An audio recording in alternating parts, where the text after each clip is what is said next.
Welcome to episode 15, The Earthless Universe Theory. Please turn on closed captioning if you are having difficulty following what I'm saying. After diversion, I'm getting back to where I left off with episode 11. Basically, I believe in the multiverse theory. That is, I believe that there are multiple universes. In fact, I believe there are an infinite number of universes, each with its own single unique Earth. I will continue to believe so until we get invaded by aliens, or at least meet one.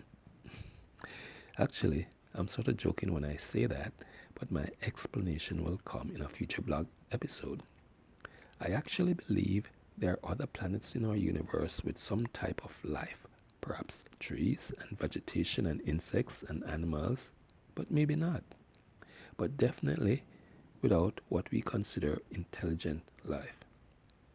To give an analogy, it's like there are other Edens out there waiting to be corrupted by man.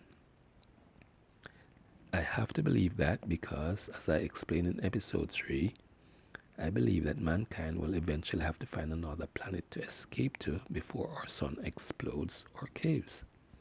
So there have to be planets out there that are capable of supporting whatever form of life human beings will have evolved to by that time in the future. There are several interconnected reasons why we have to eliminate conflict on Earth, as I explained in episode 6. One is so we start as soon as possible to focus as one on the escape from Earth plan. But also because of technology, as time passes, it will become easier and easier to destroy our world. If we can't achieve our harmony, all it might take is one disgruntled crazy person to destroy mankind. We might be able to stop one person or a group, a small group, in a good way. But there's no stopping a 99% who feels exploited by a 1%.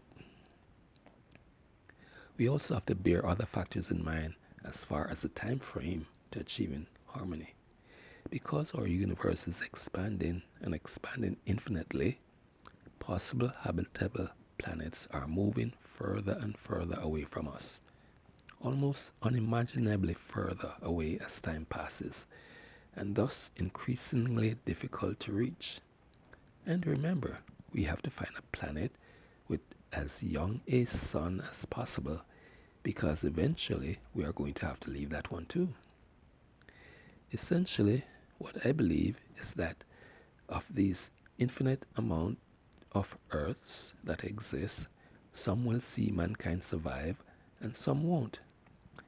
It's unfortunate, however, that infinity being infinity means that there will be Earths with all variations of a mix of good and bad.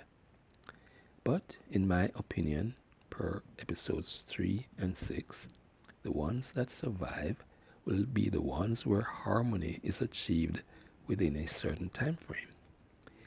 Even with infinite variations, at some stage, many of those variations will be wiped out.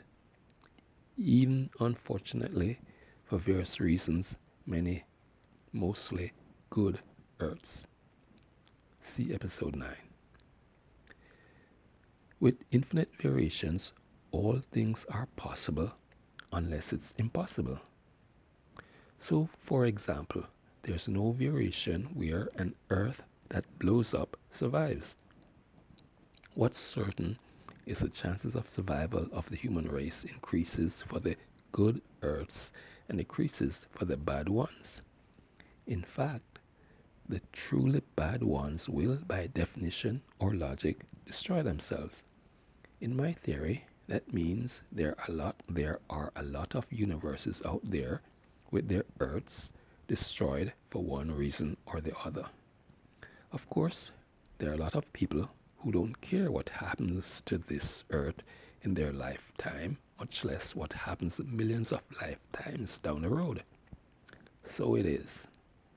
And that's one of the reasons why, under the multiverse theory, we don't know whether our universe will become an earthless one or not.